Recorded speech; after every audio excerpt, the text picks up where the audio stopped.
News, ಇದು ನಿಮ್ಮ ಧ್ವನಿ. ನಮಸ್ಕಾರ. ಎಸ್ ನ್ಯೂಸ್ಗೆ ಸ್ವಾಗತ. ನಾನು ಎಸ್ ದೇವೇಂದ್ರಗೌಡ. ಇಂದಿನ ಮುಖ್ಯಾಂಶಗಳು. ನಿವೇಶನಕ್ಕಾಗಿ ಅರ್ಜಿ ಹಾಕಿದ ನಗರದ ಜನರಿಗೆ ಹಕ್ಕುಪತ್ರ ಕೊಡಲು ಸಿದ್ಧತೆ, ಶಾಸಕ ಹಂಪನಗೌಡ ಬಾದರ್ಲಿ. ಬಿಜೆಪಿ ಹಾಗೂ ಕಾಂಗ್ರೆಸ್ ಮುಖಂಡರು ಹೇಮ್ಸ್ ಹೋರಾಟದಲ್ಲಿ ಭಾಗಿ. ಫೆಬ್ರವರಿ 23ಕ್ಕೆ ತುರ್ವಿಹಾಳ್ ಪಟ್ಟಣಕ್ಕೆ ಸಿಎಂ ಡಿಸಿ ನೇತೃತ್ವದಲ್ಲಿ ಅಧಿಕಾರಿಗಳ ಸಭೆ. ವಿಮಾ ಕ್ಷೇತ್ರದಲ್ಲಿ 100% ವಿದೇಶಿ ನೇರ ಹೂಡಿಕೆಗೆ ವಿಮಾ ನೌಕರರ ಸಂಘ ವಿರೋಧ. ತಾಲೂಕು ಕನ್ನಡ ಸಾಹಿತ್ಯ ಪರಿಷತ್ ಅಧ್ಯಕ್ಷ ಸ್ಥಾನ ಬಿಡದ ಪಂಪಯ್ಯ ಸ್ವಾಮಿ ಸಾಲಿಮಠ್. ವಾರ್ತೆಗಳ ವಿವರ. ಜಾಗ ನಿವೇಶನಕ್ಕಾಗಿ ಸುಮಾರು 5,600 ಅರ್ಜಿಗಳು ನಗರಸಭೆಗೆ ಬಂದಿದ್ದು, ಅದರಲ್ಲಿ ಸುಮಾರು 3,800 ಜನತೆ ಅರ್ಹರಿದ್ದಾರೆಂದು ಮೇಲ್ನೋಟಕ್ಕೆ ಕಂಡುಬಂದಿದ್ದು, ಇವರಿಗೆ ಏಳ್ರಾಗಿ ಕ್ಯಾಂಪ್, ಸುಕಾಲ್ಪೇಟೆ ಹಾಗೂ ಬಪ್ಪೂರ್ ರಸ್ತೆಯಲ್ಲಿರುವ ನಗರಸಭೆಯಿಂದ ಖರೀದಿಸಿದ ಜಾಗಗಳಲ್ಲಿ ಅಗತ್ಯ ಸೌಕರ್ಯಗಳನ್ನು ಒದಗಿಸಿ ನಿವೇಶನ ಒದಗಿಸಲಾಗುವುದೆಂದು ಶಾಸಕರಾದ ಹಂಪನಗೌಡ ಬಾದರ್ಲಿ ಅವರು ಹೇಳಿದರು. ಈ ಕುರಿತು ನಗರಸಭೆ ಸಭಾಂಗಣದಲ್ಲಿ ಸುದ್ದಿಗೋಷ್ಠಿ ನಡೆಸಿದ ಅವರು, ಸುಕಲ್ಪೇಟೆಯಲ್ಲಿ ಖರೀದಿ ಮಾಡಿದ ಜಾಗ ಹಳ್ಳದಲ್ಲಿ ಇದೆ ಎಂದು ಕೆಲವರು ತಕರಾರು ಮಾಡಿದ್ದರು. ಹಳ್ಳದ ದಂಡೆ ಅಥವಾ ಪಕ್ಕದಲ್ಲಿ ಉಪ್ಪರವಾಡಿ, ಕಸಾಬವಾಡಿ, ಕೋಟೆ, ಜನತಾ ಕಾಲೋನಿ ಹಾಗೂ ಸುಕಲ್ಪೇಟೆಯ ಗುರುವಿನ ಮಠ ಇದ್ದು, ಇದರ ಪಕ್ಕದಲ್ಲೇ ಜಾಗವನ್ನು ಖರೀದಿ ಮಾಡಲಾಗಿದೆ. ತಡೆಗೋಡೆ ನಿರ್ಮಿಸಿ ವಾಸಿಸಬಹುದು ಎಂದು ಅಂದಿನ ತಹಸೀಲ್ದಾರ್ ಅವರ ನೇತೃತ್ವದಲ್ಲಿ ವರದಿ ಬಂದಿದೆ. ಈಗ ತಂತ್ರಜ್ಞಾನ ಇನ್ನೂ ಮುಂದುವರೆದಿದ್ದು, ಅಂತಹ ತಂತ್ರಜ್ಞಾನಗಳನ್ನು ಅಳವಡಿಸಿಕೊಂಡು ತಡೆಗೋಡೆ ನಿರ್ಮಿಸಿ ಜನತೆಗೆ ಜಾಗ ಕೊಡಲಾಗುವುದು ಎಂದು ತಿಳಿಸಿದರು. ಬಪ್ಪು ರಸ್ತೆಯಲ್ಲಿ 2016 ನಿವೇಶನಗಳನ್ನು ನಿರ್ಮಿಸುವ ಜೊತೆಗೆ ಸುಕಲ್ಪೇಟೆಯಲ್ಲಿ 346, ಏಳುರಾಗಿ ಕ್ಯಾಂಪಿನಲ್ಲಿ 243 ನಿವೇಶನಗಳನ್ನು ನಿರ್ಮಿಸಲಾಗುವುದು. ಉಳಿದಂತೆ ಏಳುರಾಗಿ ಕ್ಯಾಂಪಿನಲ್ಲಿ ಇನ್ನೂ 7 ಎಕರೆ ಭೂಮಿ ಉಳಿದಿದ್ದು, ಅಲ್ಲಿ ಇನ್ನುಳಿದ ಅರ್ಹ ಫಲಾನುಭವಿಗಳಿಗೆ ಹಕ್ಕು ಪತ್ರ ನೀಡಲಾಗುವುದು ಎಂದು ಹೇಳಿದರು. ಈ ವೇಳೆ ಪೌರಾಯುಕ್ತ ಮಂಜುನಾಥ್ ಕುಂಡೂರ್ ಇದ್ದರು. ಹೆಚ್ಚು ಕಡಿಮೆ 7 ಎಕರೆ ಭೂಮಿಯಲ್ಲಿ ಹಿಂದಿನ ಅವಧಿಯಲ್ಲಿ ಕೆಲವು ಮನೆಗಳು, ಕೆಲವು ಹಕ್ಕುಪತ್ರಗಳನ್ನು ಕೊಟ್ಟಾಗಿದೆ. ಉಳಿದಿರ್ತಕ್ಕಂಥ 11 ಎಕರೆಯಲ್ಲಿ 440 ಸೈಟ್ಗಳನ್ನು ಹಂಚಿಕೆ ಮಾಡಬೇಕಾಗಿತ್ತು. ಅದರಲ್ಲಿ 381 ಹಂಚಿಕೆ ಮಾಡಿ ಕೊಟ್ಟ ಮೇಲೆ ಅದರ ಮೇಲೆ ಕೆಲವು ಎಲಿಗೇಷನ್ ಎಲ್ಲ ಓವರ್ಲ್ಯಾಪ್ ಆಗಿ ಕೆಲವು ಜನರಿಗೆ 2 ಸೈಟ್ಗಳಿದ್ದಾವೆ, ಮನೆ ಇದ್ದಾವೆ, ಮನೆ ಇದ್ದವರಿಗೆ ಕೊಟ್ಟೈತೆ, ಪ್ಲಾಟ್ಗಳಿದ್ದವರಿಗೆ ಕೊಟ್ಟೈತೆ ಎಲಿಗೇಷನ್ ಆಗಿ ಲೋಕಾಯುಕ್ತರಿಗೆ ರೆಫರ್ ಆಗಿ ಲೋಕಾಯುಕ್ತರು ತನಿಖೆ ಮಾಡಿ ಅದರಲ್ಲಿ 184 ಜನರಿಗೆ ಕೊಟ್ಟಿರ್ತಕ್ಕಂಥ ಹಕ್ಕುಪತ್ರಗಳನ್ನು ರದ್ದುಪಡಿಸಲಾಗಿದೆ. ಜಿಲ್ಲೆಯಲ್ಲಿ ಏಮ್ಸ್ ಸ್ಥಾಪಿಸುವಂತೆ ಜನಪ್ರತಿನಿಧಿಗಳ ಇಚ್ಛಾಶಕ್ತಿ ಯಾಕೆ ತೋರಿಸುತ್ತಿಲ್ಲ? ಏಮ್ಸ್ ಸ್ಥಾಪನೆಗೆ ಬೇಕಾಗದ ಎಲ್ಲ ಅರ್ಹತೆಗಳು ಜಿಲ್ಲೆಗೆ ಇದೆ ಎಂದು ಏಮ್ಸ್ ಹೋರಾಟ ಸಮಿತಿ ತಾಲೂಕಾ ಸಂಚಾಲಕ DH ಕಂಬಳಿ ಹೇಳಿದರು. ಇಚ್ಛಾಶಕ್ತಿ ಪ್ರದರ್ಶನ ಮಾಡದ ಬಿಜೆಪಿ ಹಾಗೂ ಕಾಂಗ್ರೆಸ್ ಪಕ್ಷದ ಮುಖಂಡರು ಈ ಹೋರಾಟದಲ್ಲಿ ಭಾಗವಹಿಸಿದ್ದರು. ಇದು ಕೇವಲ ತೋರಿಕೆಯೋ ಅಥವಾ ಮುಂದೆ ತಮ್ಮ ಪಕ್ಷದ ವತಿಯಿಂದ ಕೇಂದ್ರ ಸರ್ಕಾರದ ಮೇಲೆ ಒತ್ತಡ ಹಾಕುತ್ತಾರೋ ಕಾದು ನೋಡಬೇಕು. ನಗರದ ಪ್ರವಾಸಿ ಮಂದಿರದಿಂದ ತಹಸೀಲ್ದಾರ್ ಕಚೇರಿವರೆಗೆ ಹೇಮ್ಸ್ ಹೋರಾಟ ಸಮಿತಿಯ ನೇತೃತ್ವದಲ್ಲಿ ಪಕ್ಷಾತೀತವಾಗಿ ಪ್ರತಿಭಟಿಸಲಾಯಿತು. 1000 ದಿನ ಪೂರೈಸಿದ ಹಿನ್ನೆಲೆಯಲ್ಲಿ ಇಂದು ಈ ಹೋರಾಟದಲ್ಲಿ ವಿವಿಧ ಶಾಲಾ ಕಾಲೇಜಿನ ವಿದ್ಯಾರ್ಥಿಗಳು ಭಾಗವಹಿಸಿ ಹೋರಾಟಕ್ಕೆ ಶಕ್ತಿ ತುಂಬಿದ್ದು, ಮಹಾತ್ಮ ಗಾಂಧಿ ವೃತ್ತದಲ್ಲಿ ಕೆಲ ಹೊತ್ತು ಮಾನವ ಸರಪಳಿ ನಿರ್ಮಿಸಿ ರಸ್ತೆ ತಡೆ ನಡೆಸಲಾಯಿತು. ನಂತರ ತಹಸೀಲ್ದಾರ್ ಕಚೇರಿ ಮುಂಭಾಗದಲ್ಲಿ ಈ ಪ್ರತಿಭಟನಾಕಾರರನ್ನು ಉದ್ದೇಶಿಸಿ ಸಮಿತಿಯ ಸಂಚಾಲಕ DH ಕಂಬಳಿ ಮಾತನಾಡಿದರು. ಯಡಿಯೂರಪ್ಪನವರು ಮುಖ್ಯಮಂತ್ರಿ ಇದ್ದಾಗ ಅಧಿವೇಶನದಲ್ಲಿ ಕ್ಯಾಬಿನೆಟ್ನಲ್ಲಿ, ವಿಶೇಷ ಕ್ಯಾಬಿನೆಟ್ನಲ್ಲಿ ಅದು ಮಂಡನೆ ಆಯಿತು. ಎಲ್ಲ ಕ್ಯಾಬಿನೆಟ್ ಒಪ್ಪಿಗೆ ಮಾಡಿ, ಕ್ಯಾಬಿನೆಟ್ ಒಪ್ಪಿಗೆ ಕೊಟ್ಟ ನಂತರ ಕೆಲ ದಿನಗಳ ನಂತರ ಅವ್ರ ಸರ್ಕಾರ ಹೋದ ನಂತರ ಮುಖ್ಯಮಂತ್ರಿಯಾಗಿ ಸಿದ್ದರಾಮಯ್ಯ ಬಂದರು. ಸಿದ್ದರಾಮಯ್ಯ ಅವರು IIT-ಯನ್ನ ರಾಯಚೂರಿಗೆ ಕೊಡ್ರಿ, ಧಾರವಾಡಕಾರ ಕೊಡ್ರಿ, ಮೈಸೂರಿಗಾರ ಕೊಡ್ರಿ ಹಿಂಗಂತ ಹೇಳಿದ್ರಿ. ಯಾಕಂತ ಕೊಡ್ಬೇಕು? ಧಾರವಾಡದ ಪ್ರಭಾವಿ ಇರುವಂತ ಪ್ರಹ್ಲಾದ್ ಜೋಶಿ, ಜಗದೀಶ್ ಶೆಟ್ಟರು ಅವರೆಲ್ಲ ಸೇರಿ ಧಾರವಾಡಕ್ಕೆ IIT ಮಾಡ್ಕೊಂಡ್ಬಿಟ್ರು. ರಾಯಚೂರು ಜಿಲ್ಲೆ ಕೊಡ್ಲೇ ಇಲ್ಲ. ಹೌದಪ್ಪ, ಸರಿ ಸರ್, ನೀವೆಲ್ಲ ಕೇಳ್ತಾ ಇದ್ರಿ ಅಲ್ಲಿ ರಾಜಕಾರಣಿಗಳು ತಮ್ಮ ಜಿಲ್ಲೆಗೆ ಮಾಡ್ಕೊಂಡ್ರು, ಮತ್ತೆ ನಮ್ಮ ಜಿಲ್ಲೆ ನಾಯಕರು ಯಾಕೆ ಮಾಡ್ಕೊಳ್ಳಿಲ್ಲ?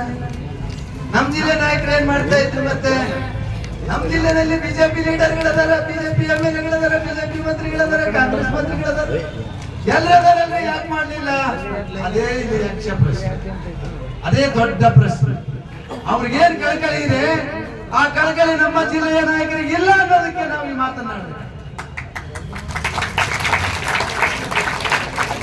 ಬೇರೆ ಜಿಲ್ಲೆಯಲ್ಲಿರುವಂತ, ಮೈಸೂರು ಜಿಲ್ಲೆಗಿರುವಂತ, ಧಾರವಾಡ ಜಿಲ್ಲೆಗಿರುವಂತವರ ಕಳಕಳಿ ನಮ್ಮ ಜಿಲ್ಲಾ ನಾಯಕರಿಗಿಲ್ಲ. ಆ ಕಾರಣಕ್ಕಾಗಿ ನಾವು IIT ಇಂದ ವಂಚಿತರಾಗಿ, ಆ ಕಾರಣಕ್ಕಾಗಿ ಇವತ್ತು ಏಮ್ಸ್ ಇಂದ ವಂಚಿತರಾಗುವಂತ ಪರಿಸ್ಥಿತಿ ಬರುತ್ತೇನೋ ಅನ್ನುವಂತ ಭಯ ಇದೆ. ನಂತರ ಮಕ್ಕಳ ತಜ್ಞರಾದ ಡಾಕ್ಟರ್ ಶಿವರಾಜ್, ಎಂ ದೊಡ್ಡಬಸವರಾಜ್, ಹುಸೇನ್ ಸಾಬ್ ಸೇರಿದಂತೆ ಅನೇಕ ಮುಖಂಡರು ಮಾತನಾಡಿ, ಜಿಲ್ಲೆಯಲ್ಲಿ ಏಮ್ಸ್ ಸ್ಥಾಪಿಸುವವರೆಗೆ ಈ ಹೋರಾಟ ನಿರಂತರವಾಗಿರುತ್ತದೆ ಎಂದು ಎಚ್ಚರಿಕೆ ನೀಡಿದರು. ಕೇಂದ್ರದಲ್ಲಿರುವ ಬಿಜೆಪಿ ಸರ್ಕಾರ ರಾಯಚೂರಿಗೆ ಏಮ್ಸ್ ನೀಡದೆ ಸತಾಯಿಸುತ್ತಿದೆ. ಈ ಕುರಿತು ಚಕಾರ ಎತ್ತದ ಬಿಜೆಪಿ ಪಕ್ಷದ ಮುಖಂಡರು ಇಂದು ಈ ಹೋರಾಟದಲ್ಲಿ ಭಾಗವಹಿಸಿದ್ದು ವಿಶೇಷವಾಗಿತ್ತು. ಅವರು ಮುಂದೆ ತಮ್ಮ ಪಕ್ಷದ ವತಿಯಿಂದ ಕೇಂದ್ರ ಸರ್ಕಾರದ ಮೇಲೆ ಒತ್ತಡ ಹೇರುವವರೇ ಕಾದು ನೋಡಬೇಕು. ಈ ವೇಳೆ ಮಾಜಿ ಜಿಲ್ಲಾ ಪಂಚಾಯತ್ ಸದಸ್ಯ ಬಸವರಾಜ ಹಿರೇಗೌಡ, ಶ್ರೀಧರ್ ಅಗ್ನಿ, ಪಂಪಯ್ಯ ಸ್ವಾಮಿ ಸಾಲಿಮಠ್, ಶಿವನಗೌಡ ಗೊರೆಬಾಳ್, ಉಮೇಶ್ ಗೌಡ, ಸುರೇಶ್ ಗೊಬ್ರಕಲ್, BN ಹೆರ್ದಿಯಾಳ್ ಸೇರಿದಂತೆ ಅನೇಕ ಮುಖಂಡರು, ನರ್ಸಿಂಗ್ ಮತ್ತು ಪ್ಯಾರಾಮೆಡಿಕಲ್ ಕಾಲೇಜಿನ ವಿದ್ಯಾರ್ಥಿಗಳು ಭಾಗವಹಿಸಿದ್ದರು. ತುರಿಯಾಳ್ ಪಟ್ಟಣಕ್ಕೆ ವಿವಿಧ ಅಭಿವೃದ್ಧಿ ಕಾಮಗಾರಿಗಳ ಶಂಕುಸ್ಥಾಪನೆಗೆ, ಉದ್ಘಾಟನೆ ಮತ್ತು ಅಮೋಘ ರೇವಣಸಿದ್ದೇಶ್ವರ ಮಠದ ವತಿಯಿಂದ ಜರುಗುವ ವಿವಿಧ ಧಾರ್ಮಿಕ ಕಾರ್ಯಕ್ರಮಗಳಲ್ಲಿ ಭಾಗಿಯಾಗಲು ಮಾನ್ಯ ಮುಖ್ಯಮಂತ್ರಿಗಳಾದ ಸಿದ್ದರಾಮಯ್ಯನವರು ಫೆಬ್ರವರಿ 23ಕ್ಕೆ ಆಗಮಿಸುತ್ತಿದ್ದು, ಈ ಹಿನ್ನೆಲೆಯಲ್ಲಿ ಕಾರ್ಯಕ್ರಮದ ಯಶಸ್ವಿಗೆ ಇಂದು ಜಿಲ್ಲಾಧಿಕಾರಿ ನಿತೀಶ್ ಕೆ ಅವರ ಅಧ್ಯಕ್ಷತೆಯಲ್ಲಿ ಮಸ್ಕಿ ಶಾಸಕರಾದ R ಬಸವನಗೌಡ ಅವರ ಸಮ್ಮುಖದಲ್ಲಿ ತುರಿಯಾಳ್ ಪಟ್ಟಣದ ಸಮುದಾಯ ಆರೋಗ್ಯ ಕೇಂದ್ರದಲ್ಲಿ ಜಿಲ್ಲಾ ಮತ್ತು ತಾಲೂಕು ಮಟ್ಟದ ಅಧಿಕಾರಿಗಳ ಸಭೆ ನಡೆಯಿತು. CM ಸಿದ್ದರಾಮಯ್ಯ ಫೆಬ್ರವರಿ 23ಕ್ಕೆ ತುರ್ವಿಹಾಳ್ ಪಟ್ಟಣಕ್ಕೆ ಆಗಮಿಸುತ್ತಿದ್ದು, ಅಂದು ಯಾವುದೇ ರೀತಿಯ ಲೋಪದೋಷ ಆಗದಂತೆ ಜಿಲ್ಲೆಯ ಎಲ್ಲ ಅಧಿಕಾರಿಗಳು ಶ್ರಮವಹಿಸಬೇಕು. ತಮಗೆ ವಹಿಸಿದ ಜವಾಬ್ದಾರಿಯ ಜೊತೆಗೆ ಇತರೆ ಇಲಾಖೆಯ ಅಧಿಕಾರಿಗಳ ಜೊತೆಗೆ ಸಮನ್ವಯ ಸಾಧಿಸಿ ಕೆಲಸ ನಿರ್ವಹಿಸಿ ಸಂಪೂರ್ಣ ಈ ಕಾರ್ಯಕ್ರಮದ ಯಶಸ್ವಿಗೆ ಮುಂದಾಗಬೇಕು. ತಪ್ಪಿದರೆ ನಿರ್ದಾಕ್ಷಿಣ್ಯವಾಗಿ ಕ್ರಮ ಜರುಗಿಸಲಾಗುವುದು ಎಂದು ಜಿಲ್ಲಾಧಿಕಾರಿಗಳು ಅಧಿಕಾರಿಗಳಿಗೆ ಸೂಚನೆ ನೀಡಿದರು.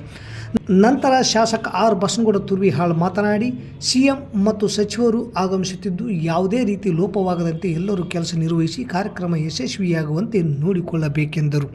ಈ ಸಭೆಯಲ್ಲಿ ಲಿಂಗಸೂರು ಸಹಾಯಕ ಆಯುಕ್ತ ಬಸವಣ್ಣಪ್ಪ ಕಾಲ್ಸೆಟ್ಟಿ, ತಹಸೀಲ್ದಾರ್ ಅರುಣ್ಕುಮಾರ್ ದೇಸಾಯಿ, ಸುರೇಂದ್ರ ಬಾಬು, ತಾಲೂಕ್ ಪಂಚಾಯತಿ EO Chandrashekhar, DYSP BS Talawar, Turvihal ಪಟ್ಟಣ ಪಂಚಾಯಿತಿ ಅಧ್ಯಕ್ಷ ಶಾಮಿದ್ ಸಾಬ್ ಸೇರಿದಂತೆ ವಿವಿಧ ಇಲಾಖೆಯ ಅಧಿಕಾರಿಗಳು ಹಾಗೂ ಪಂಚಾಯಿತಿ ಅಭಿವೃದ್ಧಿ ಅಧಿಕಾರಿಗಳು ಉಪಸ್ಥಿತರಿದ್ದರು.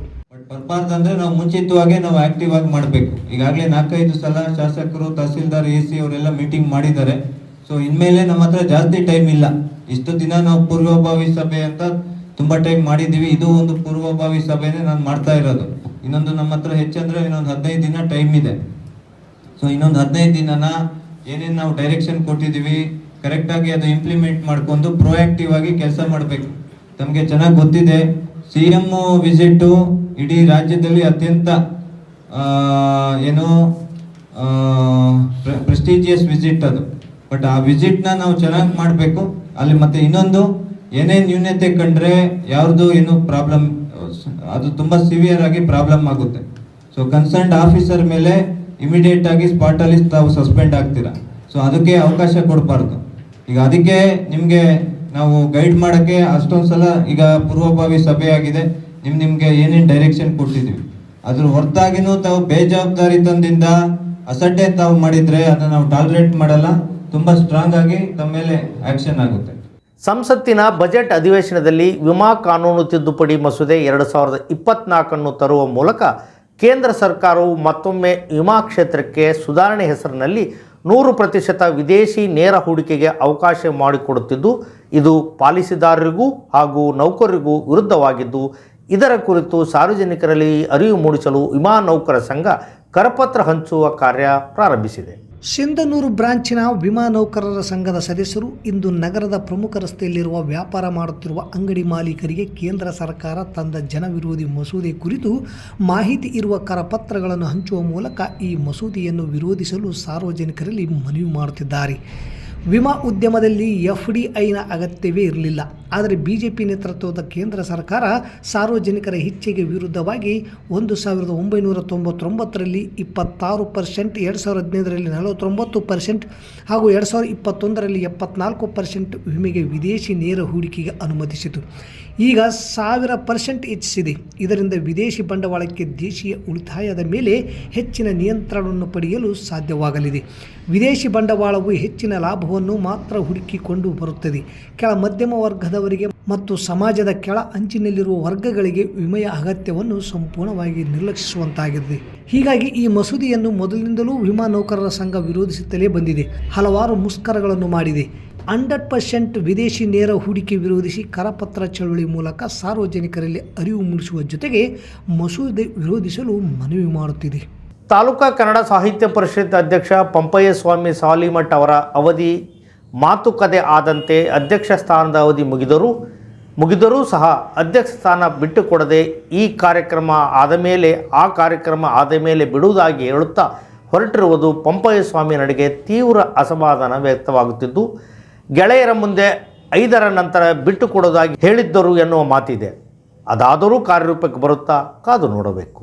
ಕನ್ನಡ ಸಾಹಿತ್ಯ ಪರಿಷತ್ತು ಚುನಾವಣೆ ಬಳಿಕ ಮೊದಲ 2.5 ವರ್ಷ ಅವಧಿ ಪಂಪಯ್ಯ ಸ್ವಾಮಿಗೆ, 2ನೇ ಅವಧಿ ಶಿಕ್ಷಕ HF ಮಸ್ಕಿಗೆ ಎಂದು ಕನ್ನಡ ಸಾಹಿತ್ಯ ಪರಿಷತ್ತಿನ ಹಿರಿಯ ಸದಸ್ಯರ ಸಮ್ಮುಖದಲ್ಲಿ ಮಾತುಕತೆ ಆಗಿದೆ. ಒಪ್ಪಂದದ ಪ್ರಕಾರ ಮೊದಲ 2.5 ವರ್ಷ ಪಂಪಯ್ಯ ಸ್ವಾಮಿ ಅಧ್ಯಕ್ಷನಾಗಿ ಕಾರ್ಯನಿರ್ವಹಿಸಿ ನಂತರ HF ಮಸ್ಕಿಗೆ ಅಧ್ಯಕ್ಷ ಸ್ಥಾನ ಬಿಟ್ಟುಕೊಡುವ ವಿಚಾರ ಅಂತಿಮವಾಗಿತ್ತು. ಜಿಲ್ಲಾ ಅಧ್ಯಕ್ಷರ ಅನಾರೋಗ್ಯದ ಕಾರಣ ಅವಧಿ ಮುಗಿದರೂ ಅವರನ್ನು ಜಿಲ್ಲಾ ಅಧ್ಯಕ್ಷರು ಮಾತನಾಡಿಸಿ ಮಸ್ಕಿ ಅವರಿಗೆ ಸ್ಥಾನ ಕೊಡಿಸುವ ಸ್ಥಿತಿಯಲ್ಲಿ ಅವರು ಇರದ ಕಾರಣ ಇಲ್ಲಿಯವರೆಗೂ ಪಂಪಯ್ಯ ಸ್ವಾಮಿ ಸಾಲಿಮಠ್ ಮುಂದುವರೆದಿದ್ದರು. ಆದರೆ ಕಳೆದ ತಿಂಗಳಿನಿಂದ ಜಿಲ್ಲಾ ಅಧ್ಯಕ್ಷರು ಪಂಪಯ್ಯ ಸ್ವಾಮಿ ಅವರ ಜೊತೆ ಮಾತನಾಡಿ ಮಾತಿನಂತೆ ತಾವು ರಾಜೀನಾಮೆ ಸಲ್ಲಿಸಿ ಮುಂದಿನವರಿಗೆ ಅವಕಾಶ ಮಾಡಿಕೊಡಲು ಕೇಳಿದ್ದಾರೆ. ಆದರೆ ಇದುವರೆಗೂ ಅದಕ್ಕೆ ಸ್ಪಂದಿಸದೆ ಅಧ್ಯಕ್ಷ ಸ್ಥಾನ ಬಿಟ್ಟುಕೊಡದೆ ಅಂಟಿಕೊಂಡು ಕುಳಿತ ಕಾರಣ ಆತನ ನಡೆಯ ವಿರುದ್ಧ ಉಳಿದ ಸದಸ್ಯರು ಅಸಮಾಧಾನ ವ್ಯಕ್ತಪಡಿಸಿದ್ದಾರೆ. ಅವಧಿ ಮುಗಿದರೂ ಸಹ ಪಂಪಯ್ಯ ಸ್ವಾಮಿ ಅಧ್ಯಕ್ಷ ಸ್ಥಾನ ಬಿಟ್ಟುಕೊಡುತ್ತಿಲ್ಲ. ಅಧ್ಯಕ್ಷ ಸ್ಥಾನದಿಂದ ತೆಗೆದು HF ಮಸ್ಕಿಯನ್ನು ಅಧ್ಯಕ್ಷರನ್ನಾಗಿ ಆಯ್ಕೆ ಮಾಡಿ ಇಲ್ಲ ನಮ್ಮ ಮುಂದಿನ ತೀರ್ಮಾನ ಕೈಗೊಳ್ಳುವ ಬಗ್ಗೆ ಕನ್ನಡ ಸಾಹಿತ್ಯ ಪರಿಷತ್ ಜಿಲ್ಲಾಧ್ಯಕ್ಷ ರಂಗಣ್ಣ ಪಾಟೀಲರನ್ನು ಭೇಟಿ ಮಾಡಿ ಅಸಮಾಧಾನಗೊಂಡ ಗುಂಪು HF ಮಸ್ಕಿಯನ್ನು ನೇಮಕ ಮಾಡಿ ಆದೇಶ ಮಾಡುವಂತೆ ಜಿಲ್ಲಾಧ್ಯಕ್ಷ ರಂಗಣ್ಣ ಪಾಟೀಲರನ್ನು ಭೇಟಿ ಮಾಡಿ ಮನವಿ ಮಾಡಿಕೊಂಡಿದೆ. ಅದಕ್ಕೆ ಅಧ್ಯಕ್ಷರು ಒಪ್ಪಿಗೆ ಸೂಚಿಸಿದ್ದಾರೆ ಎನ್ನಲಾಗಿದೆ.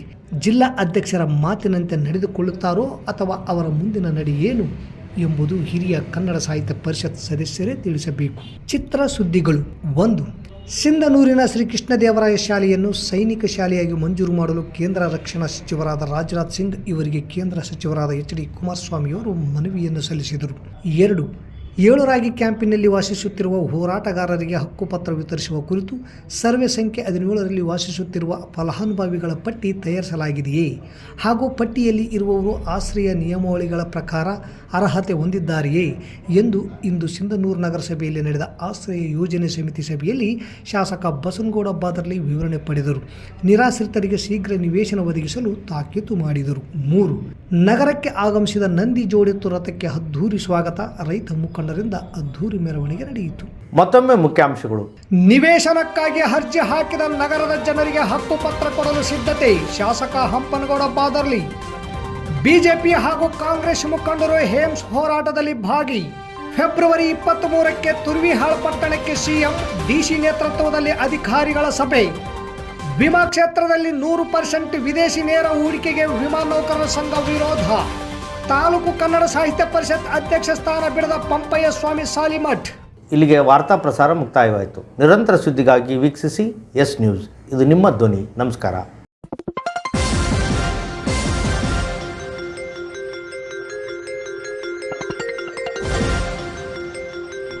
ಎಸ್ ನ್ಯೂಸ್, ಇದು ನಿಮ್ಮ ಧ್ವನಿ.